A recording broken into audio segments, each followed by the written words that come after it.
and kia ora, as we say in New Zealand. Now, some of you, if you're anything like half the waiters in Manhattan, will probably not be able to understand me, in which case you may have better luck with American Sign. But I am thrilled to be here. I go by the pronouns she, her. I am a white, blonde woman wearing a denim jacket, brown singlet, and tan pants. And today I'm here to take you through how we used AI at Auckland Theatre Company. I wanted to start this session with He Waka Eke Noa, which is a Māori whakatauki, and it means a boat that we are all in, because we really are all in this together.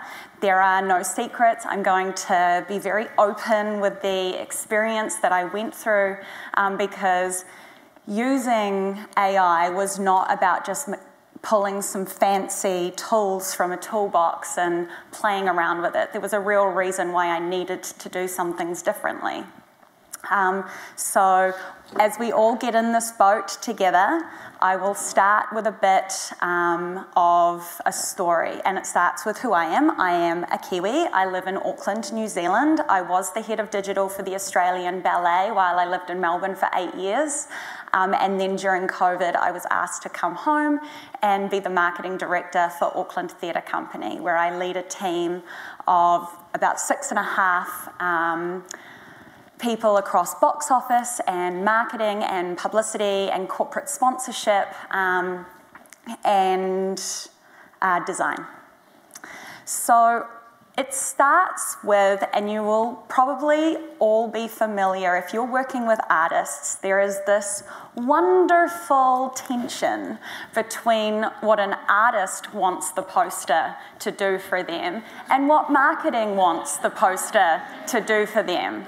And I went to ChatGPT and I asked it why, and it came back with this, that the artist sees the poster or your campaign as an extension of their canvas, whereas we, on the other hand, see it as a tool to get audiences to come and look at their canvas.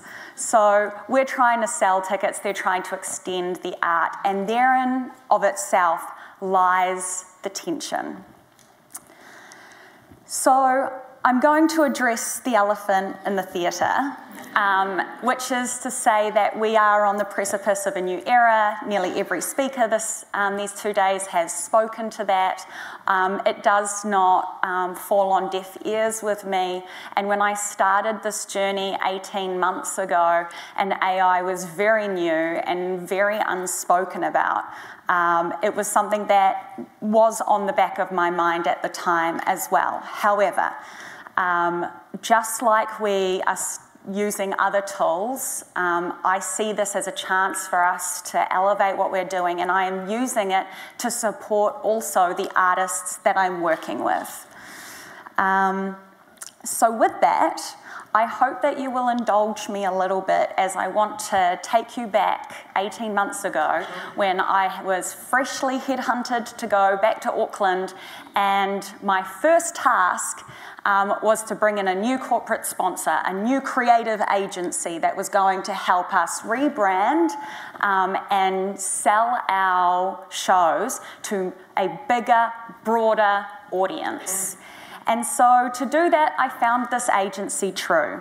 They do those awesome in-flight videos that Air New Zealand has, which nearly every airline in the world has now copied.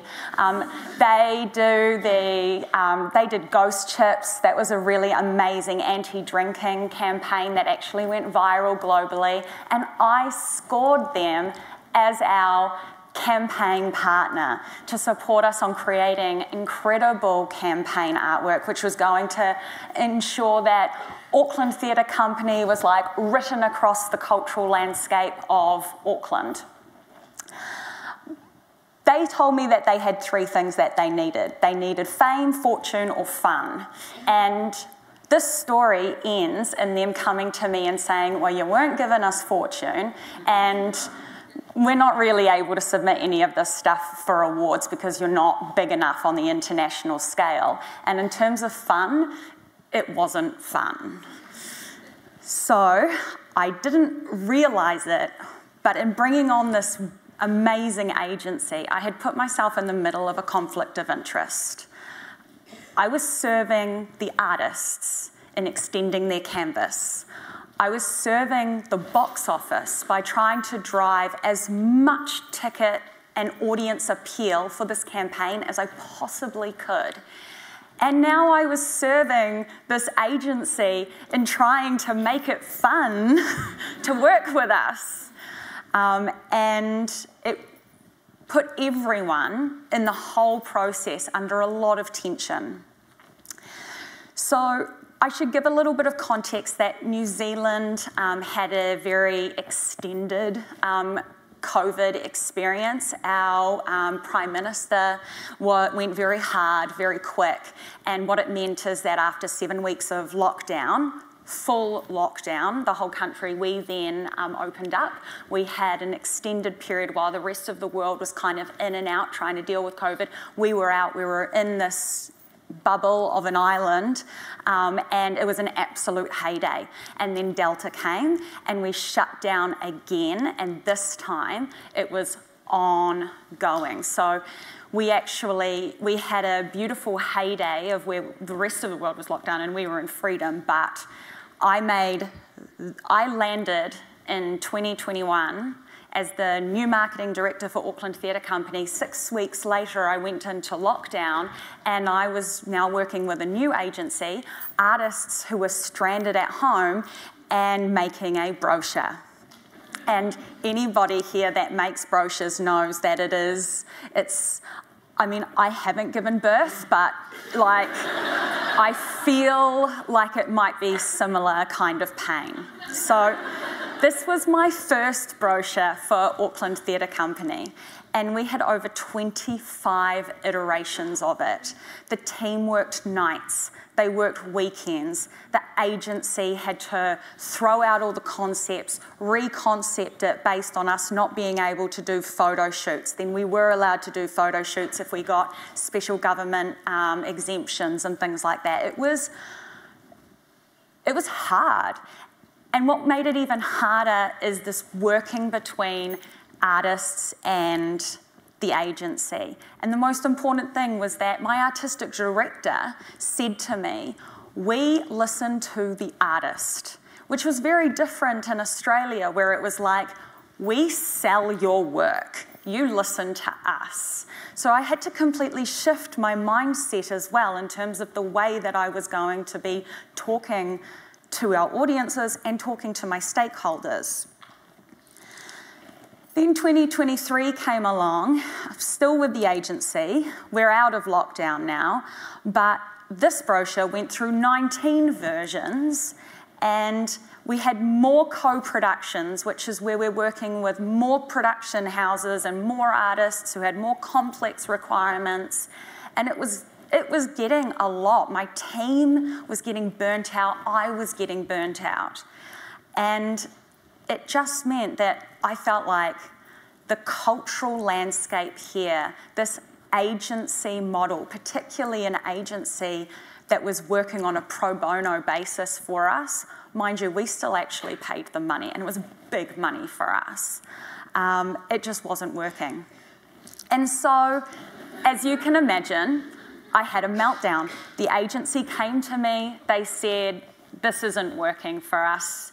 It's not us, it's you. I was offending artists. I had my boss come, the CEO and artistic director, come and quite frankly tell me that there is a difference between collaboration and coordination. You can't stand there and preach at them best practice when they're telling you this is their vision. But at the same time, he's saying, but sell the tickets. There's another thing, which is that Aotearoa, New Zealand, is a bilingual country. We have to respect our tangata whenua language, which is Te Ao Māori. And so I was also, after living 8 years of my life in Australia, which does not recognise its Indigenous people as well, I was learning a new way of marketing in a bilingual nation. So what I can say is that this does have a happy ending. And in 2024, we launched our year's campaign, and it was 8 iterations of the brochure. It was great conversations with artists. Our partners were super happy to work with us. The creative people we employed for the photo shoots loved doing it. Still underpaid, that doesn't change. And importantly, even though I used AI in the process, it didn't replace anyone's jobs. It didn't replace anybody's need and sense of importance in the process. All it did was enable us to have a single vision and a single way of focusing and working forward. And it made my team invigorated. And as a change leader, it made me feel like I was, rather than steering this ship towards another crisis point, I was giving them tools to make them feel better, smarter professionals. And so I can also say it's not a one-hit pony. This show has now gone on for the second year, and on Monday we launched our 2025 season, which is currently doing really well on sales. And with relief, the AI process that we instilled worked again, which is why I feel quite comfortable sharing it with you. And it may not work in your organisation, but after a second round with new directors and artists and talents, we have leveraged the power of AI, and it has absolutely helped our organisation. So let's go back. And there I was, my agency had dumped me, and I was in the middle of going, how am I going to do the 2024 brochure? Now, I had actually been using ChatGPT personally. I have the most neurotic dietaries. I'm actually stoked that the conference was able to deal with it. But for really great vegan, low-fat, no-oil, low-flour recipes, I was going to ChatGPT. So it was I was already kind of the driver in our office environment that accepted AI. And so I decided to just figure it out. ChatGPT now is something that we use for copywriting, proofreading, and I've even started exploring it for revenue forecasting, but it's a natural language model. It's not a forecasting model. So it gives me really great poems about my revenue figures. But one of the things that I would say is that it is mansplaining as a service. And I guess the key thing is that I think that when you notice that ChatGPT is increasingly getting it incorrect, there's some things that you need to know about how to hack it and get the best out of it. So here are some of my little winning tips for ChatGPT. I start with threads for each show or each particular topic, be it giving or my Christmas season campaign, and I keep going back to that thread, because by going back to the same thread rather than starting a new one, I find that really helpful because it's learning. The other thing I like to do is actually, and I think this goes back to what we learned yesterday about having your prompt as 400 words, I actually give it a rough first draft, or I gave it what the letter wrote last year, or the last launch email said. And then I ask it to be concise, reduce the sales tone, make the tone more colloquial, and appeal to a younger arts lover or whatever the particular audience that I'm trying to target it for. And one of the things, I don't know if this is the same here, but in New Zealand, interns straight out of university expect 6-figure salaries and managing a team of 4. And so that doesn't happen. And so what we use ChatGPT is like an intern. And like any intern, you get the work and you give it back. And so one of my hacks of really being able to get great copy is that in that thread, when you've taken that 70% okay-ish copy and you've tweaked it, put that final copy back into that thread. And it means that next time it's going to write more accurately.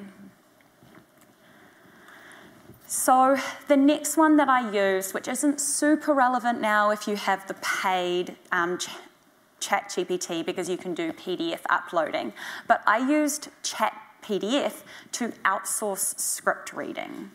So I'd been given 8 plays, 8 scripts, and I was told you've got 3 weeks to come together with all the campaign ideas because we're going to be going into photo shoot time, and then we have to prepare the brochure for it to go to print. So reading the scripts just wasn't really something that I had time for. The other thing is that because I'm having conversations with the artists, I really didn't want to go into those meetings and be like, so can you please tell me what your play is about? So that was one thing. Another thing that I use it for is my social media team chucks it in there and asks, find me great quotes around the theme of X. And so rather than them trawling through the script, being like, remember when there was that part that they said, blah, blah. And now through the PDF reader, we can find really great quotes that we use for subject lines on social media or in body copy of emails as well, which support the theme of the email. And that's been really effective. And then it's also been really good for thematic scanning and kind of giving us a summary or what are the key plot points, or kind of doing those wiki notes for us. The prompting thing, this is what it looks like. It kind of goes through the script. And what I really like is when it's pulling out quotes and things like that, it gives you the page number, so you can go back and you can reference it and you can find the context of it as well. So this tool has been really helpful for us. It cannot do my invoicing or your invoicing, unfortunately, but I'm sure a tool is going to come out that can. I'm going to jump away from the brochure process a little bit now to just talk about this other tool that my team launched on Monday. We have been working on an online concierge. So this tool, DID Agents, what that has enabled us to do is service our customers with an online chatbot which speaks and writes and listens and reads to our customers. And the main reason why we needed this is because I gave my box office team a KPI of reduced call wait time. And they said to me, well, you know, we have a lot of people calling us during that peak period of just before the performance wanting to buy tickets, but they're also calling us to go, what time does the show finish? Where is the nearest parking? A lot of questions which they could actually find on our website, but they didn't want to have to look for it. They wanted to just ask the question and get an answer. So we turned to an AI agent, and my box office team has been the one that has taken full control over training this agent based on all the common questions that they get and giving it all the documentation. We uploaded a script into it. We've uploaded our FAQs. We've also uploaded a lot of our ticketing policies and our pricing guides into it. And the AI bot has been able to become an online concierge, which has meant that my box office team isn't getting calls now and increasing their call time by answering questions in terms of like, can I take my 7-year-old to this play? They're focused on calls coming through now and coming straight through and selling tickets. So for them, it was a really good KPI enabler. And Grace, who is our online concierge and launched on Monday, we're treating her like a theatre nerd. We coached her, and here's a bit of an example of what it's like. Hi, Grace. Can you tell me about the Peter Pan play? Is it faithful to the classic?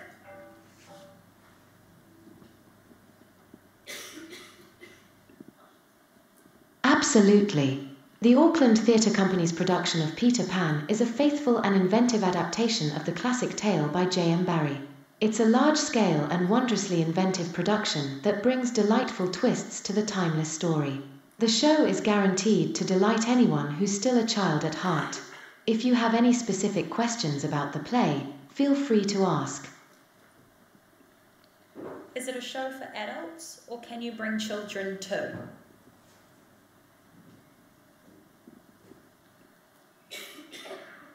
Peter Pan is a timeless story suitable for anyone who's still a child at heart. It's likely to be enjoyed by those aged 7 and upwards. It's a family-friendly show, so you can definitely bring children along to enjoy the adventure to Neverland. What would I pay for a ticket for an adult and a child?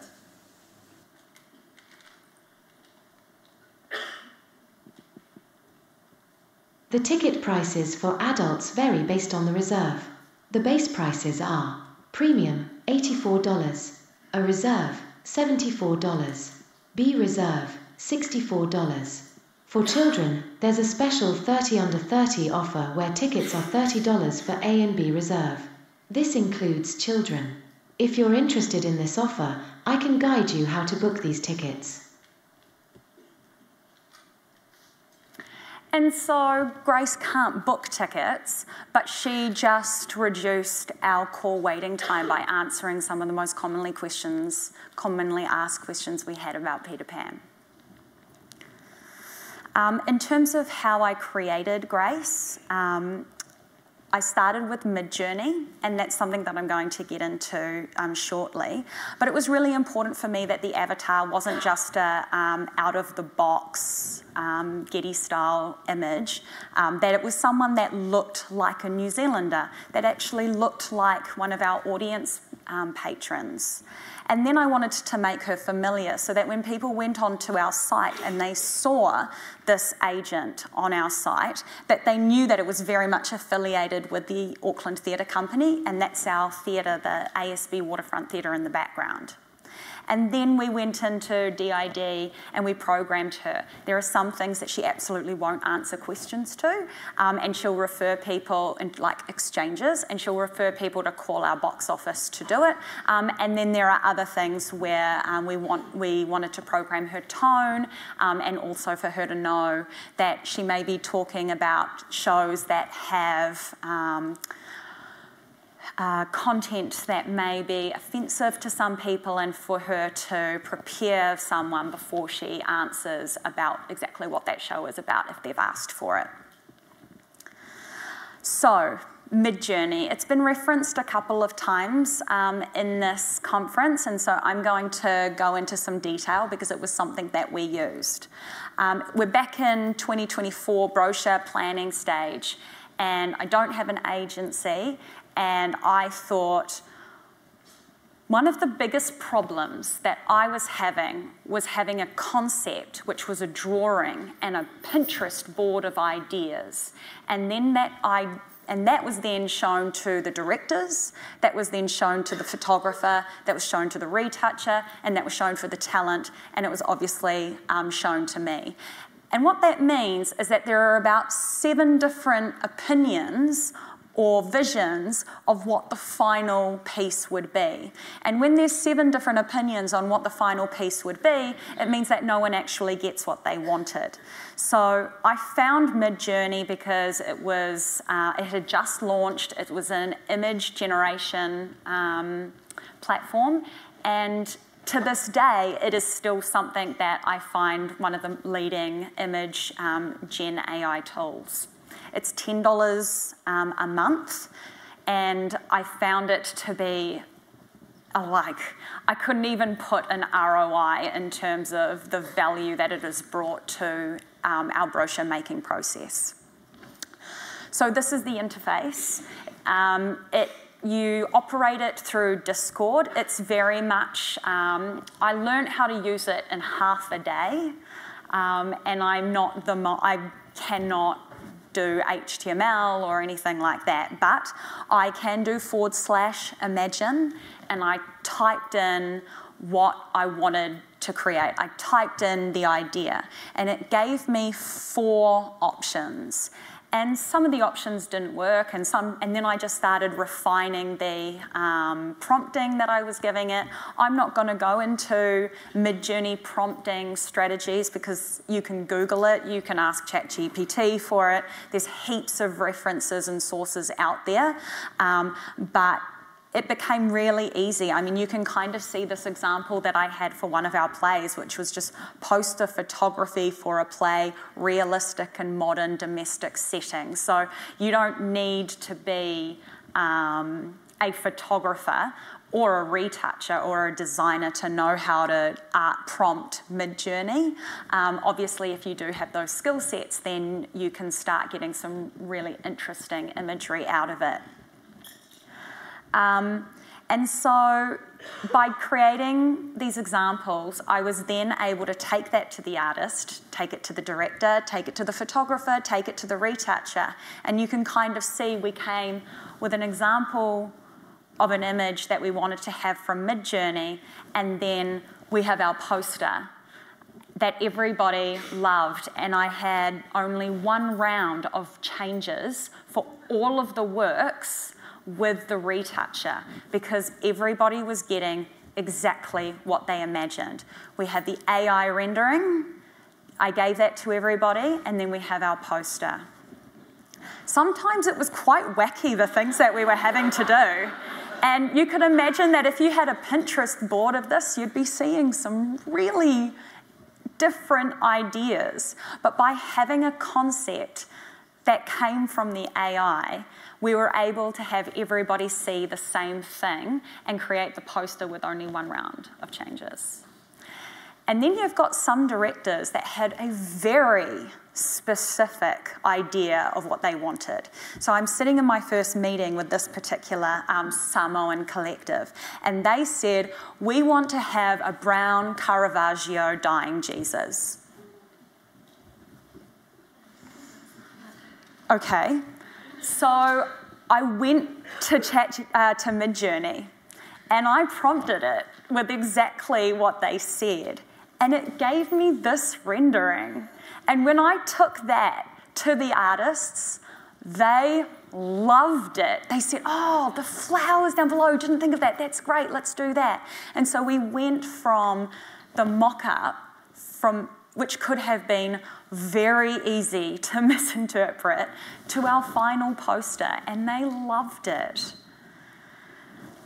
Another thing that Midjourney helps is to be able to present artists with concepts that aren't whitewashed. I think a lot of the problem is that I was having to go to artists and go, here's a whole whitewashed selection of Pinterest collected imagery that you can have, and they have to imagine their talent. Now I was able to give them examples of Sri Lankan talent in the picture so that when they're looking at it, they are seeing themselves. And this was hugely important in terms of the respect that was, and that cultural understanding between me and the artists that I'm talking to. And the other thing is that AI isn't law. A lot of the images, we have interpreted them directly because everybody was happy with it. But here's a particular example where the retoucher goes, you know what, I think that this could look better. And when the director saw it, they loved it. And then we have the process of going from some like pretty amazing AI generation through to actually the final image and the very real $10 Target inflatable that we had to purchase in between. But the reason why I show this is just to reinforce that we still have a stylist, we still have the photographer, we still have a producer that runs the whole day, we still have the big ass catering bill, and we still have everybody involved. The AI didn't replace anyone's job. What it did is it meant that everybody knew exactly what we wanted to create, even when the creation process in the middle was actually quite different to what we were wanting on either end to look like. And so we used these tools and they did contribute to much better relations and conversations with our stakeholders. We are immensely proud of our brochure. I have a few copies of our 2025 brochure here. If anybody wants one, you're welcome to come and grab one. And the savings that we made in terms of using AI, even for our online concierge and our box office team, is nothing. We haven't replaced anyone's jobs. It didn't make anything particularly more efficient in terms of time, because we still spent a lot of time programming an AI, programming our online concierge, programming Midjourney. But what it did is it just made our jobs feel more fulfilled. It makes my staff feel more fulfilled, and it gives us stronger relationships with people that before we were having cultural or artistic conflict with. This final little bit, I wanted to go through some safety steps for if you are going to use Midjourney. I'll firstly address that if there are any tangata whenua or people of the land here, that you may find some of the content I'm going to show you distressing, and so please just proceed with caution. I found that in the case of using Midjourney, the racial stereotyping is still there. And when I have my staff, I'm very conscious about who in my staff is using this tool, because I don't want them to be in a situation where they feel that their race in the outer world is being seen in that way. And so I think it's really important that if you or your staff are going to get on these tools, be aware that there is still racial stereotyping in terms of the content it produces. The other thing, which may not be so much of a problem for you, but it's very US-centric in terms of the machine learning and the sources of imagery that it gets. And what that means is that when I'm asking for images of Samoan, I'm very much getting American Samoan, which is quite a different aesthetic to Pacifica Samoan or even New Zealand Samoan.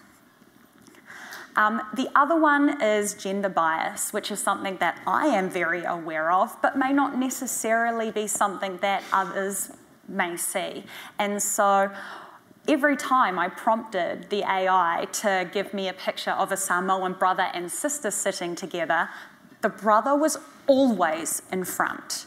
And so my recommendation is that don't just be the only person that looks at something. Make sure before you present something to the artists that you have someone else with a different perspective take a look at that image too, because they may see something that you don't. And then just downright frightening body dysmorphia. From heads and roses to Neanderthal bikini-clad Iceman. It's there's a lot that goes on there, and like sometimes I could slide it past the artists and they wouldn't notice it, but you bet my artistic director always did. And then the other one is that Midjourney tends to lean towards having black backgrounds. So if you are like my arts organisation, and I think I noticed that there were more hands going up for the coloured Facebook creative rather than the dark one. So I'm guessing it's the same for this market as well. But really dark artwork doesn't tend to perform very well on social for us. So I'm always telling Midjourney to use a particular colour background or something like that, because otherwise it will default to black. So that's all I have to share, but I just wanted to say that, you know, this is my practical experience of how I've used these tools and how it's helped my team either address their KPIs that they are working towards, or nurturing relationships that we have with our stakeholders.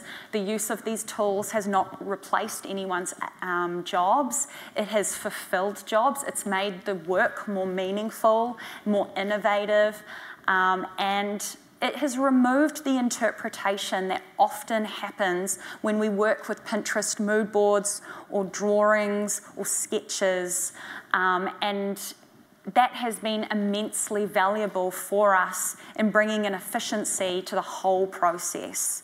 And so, like Campbell's tinned soup, everybody knows what they're going to get. Thank you.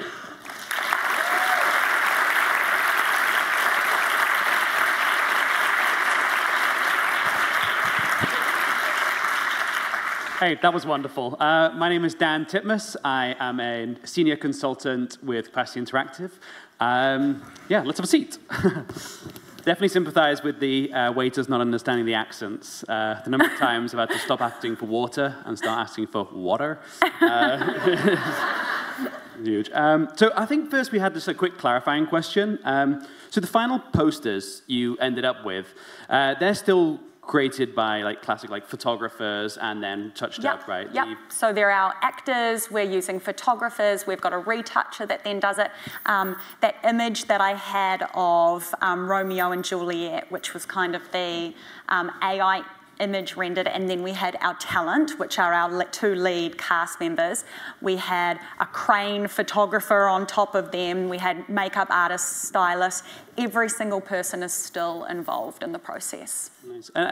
How did the photographers react to you giving the AI images? They were pretty positive. They loved it. Yeah. The retoucher and the photographers, they're pretty used to being told from the agencies exactly what to produce. Like the way that we're working with experienced photographers, and so these photographers were very comfortable being told this is the image that we want to produce. If anything, they were then going, oh, can you see the lighting shade on this side of the face? Like if we tilt it this way, then you're going to see more of the, we started getting into the kind of conversations that they were able to elevate the work rather than it just being a conversation of just get the image right. Yeah, I especially appreciate the clarity when you come with that as well, because so often you walk into those environments and, with a creative person, when you don't describe exactly what you want, then there's a feeling of unsureness when they're making the art, And I think one of the other things is that in all the conversations that I've had, there are some directors that can be very short and sharp and precise. They want a brown Caravaggio dying Jesus as their cover. But then there can be some which are wildly conceptual when they're talking about things. And you're like, yeah, but what actually is that? Yeah, translating that into actual real terms. What are we going to point this camera at, Okay, so we've had a bunch of AI tools that we've talked about over bootcamp, and you've introduced more here. For anyone who might be feeling overwhelmed by the amount of stuff out there, what's your steps to sort of start wading into the AI world? I can only speak from my own experience, and my experience was I had a business problem and I looked for a tool that helped me solve the problem. I believe that it's always better, rather than trying to, hearing about this new tool that does something and going, how can I use this tool? More of thinking, I hate invoicing. There's got to be something out there that helps me do my... There's got to be a better way. And so by doing that, I think that that's the best way forward. Yeah, that's my approach. And how do you kind of introduce these processes to your team as well? How do you train people to use AI in a way that is useful? My team had done zero work with AI before I brought it to them. There wasn't really anything in popular media about it at that time either. And so change leadership was really, I stepped in, I did it first. I was the enthusiast, and when they saw me succeeding with the tool, they then wanted to succeed with it too. And it enabled them, they could see me having better conversations, they could see me being more efficient, they could see me learning a new skill, and they then wanted to do it now. And particularly for my box office team, they have embraced that online concierge app like it is another member of their team. And the box office team leader feels that they're actually on a career path of customer service now as well, which is really valuable. He will probably one day be the CEO of Auckland Theatre Company. And I think that it's by leading by example. I don't believe that it's appropriate as a director or as a board member to go, it's time to use AI, because everybody says if an organisation isn't using AI, then it's going to be left behind. That's totally unhelpful. Yeah. But find that problem and then start using it yourself, fail and win. And then when you fail, you also can share that experience with your team so that they don't. Yeah, I think you've done it in such like a thoughtful way, as opposed to just saying like, we've got to do AI, which is, you know, again, jumping on the bandwagon. I had a few more questions. Oh yeah, with the box office AI, does the box office get the transcripts? Like if someone's asking questions about Peter Pan and the age appropriateness, like when that is passed through to the box office, do they understand they have that ready to go if it does pass on to you? Yeah, currently we don't get transcripts. We understand how many people have used it, and I mean the tools are so new that I've got a support ticket at the moment to see what kind of deeper analytics we can get from it. Yeah, and I know I saw on Grace AI. Grace AI, yeah. I saw that you had, like, it says AI on the thing. And do you have any other ways that you tell the public that you're using AI? Do you have any disclaimers that you like to put out there? Yeah, so I've got a couple, actually. In our subscription guide, we have a double-page spread which talks about how to book your subscription online. And at the bottom, it talks about Grace AI. The other thing that we did is on our brochure acknowledgements page, we actually included next to the list of acknowledgements, which is all the people involved in our photo shoot, we also have a credit to Midjourney, which says Auckland Theatre Company acknowledges the use of Midjourney AI image generator. We extend gratitude to the human creators whose works contributed to the training and the AI systems. We're transparent about it, and we're transparent with our artists, and we're also transparent with our public. And then what kind of things did you put in when you were training Grace? Like what kind of, you know, our buddy Grace, it's so easy to get.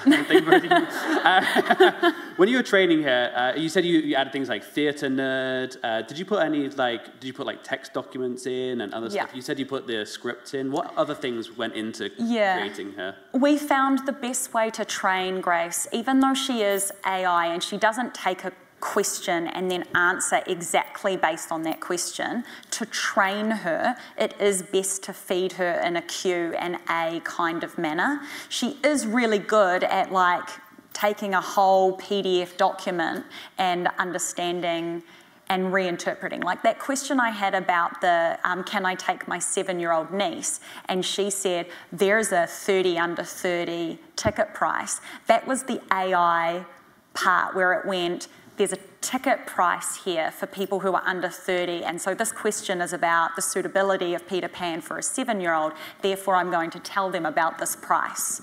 And that's the part that, you know, sometimes even my brand new casuals on the front of house team may not get that. And it's really helpful that even though we train her with a Q&A style, she's still got the capability of going, I'm going to connect these two pieces of information because they're relevant for this particular answer. Yeah, that's a super interesting, like, novel way that she's connected those. You talked about language. Do you ever use it for translation? Can Grace speak like multiple languages?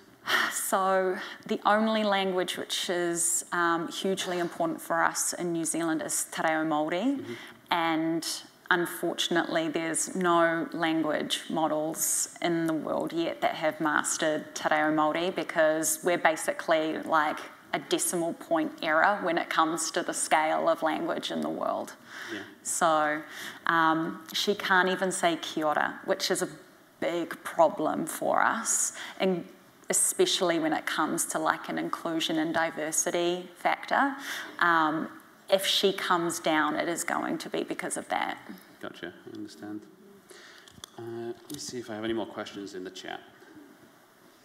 Oh, one thing I might also add, and I just learnt this recently, and it wasn't a question, but there was recently a court case with Canadian Air, and someone had a chat conversation with Canadian Air and said that they had the family member that they were travelling with passed away, and could they get a refund on that person's ticket? And the chatbot said that it was an excellent idea and that they're very sorry that they've experienced this, but yes, you should have a refund because that person cannot travel with you now.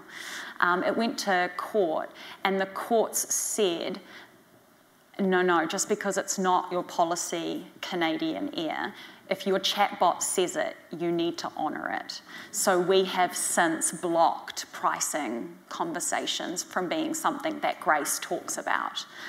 So actually, in fact, now she wouldn't answer with that $30 pricing for the tickets because we don't want her to have conversations and lead people or make her own decisions somehow on our pricing policies. Yeah, that's an interesting court case. I think that's important to take responsibility for the AI that people are putting out there for sure. Do you have any insights of how you incorporated the AI into your workflow every day and how you introduce that? What processes did you do to introduce that? Probably the main one is doing some email proofing.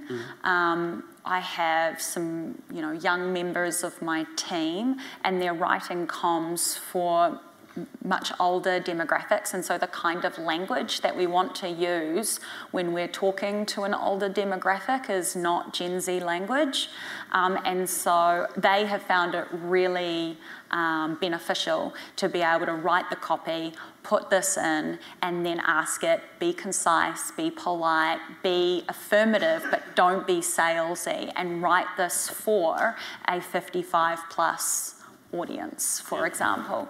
And that has been really helpful for them. And then being able to, when the tweets come through, add that final copy back in. So, and for me, it's beneficial because in terms of my own work processes, I'm spending less time rewriting my younger employees' work. And so they then get greater ownership and satisfaction because they're using a tool to help them look better to the boss. Yeah, absolutely. Cool. I think that's probably all we have time for. We're going to do a quick power pause after, but let's have another round of applause for Joanna. That was wonderful. Can I take one of these? Yep, welcome.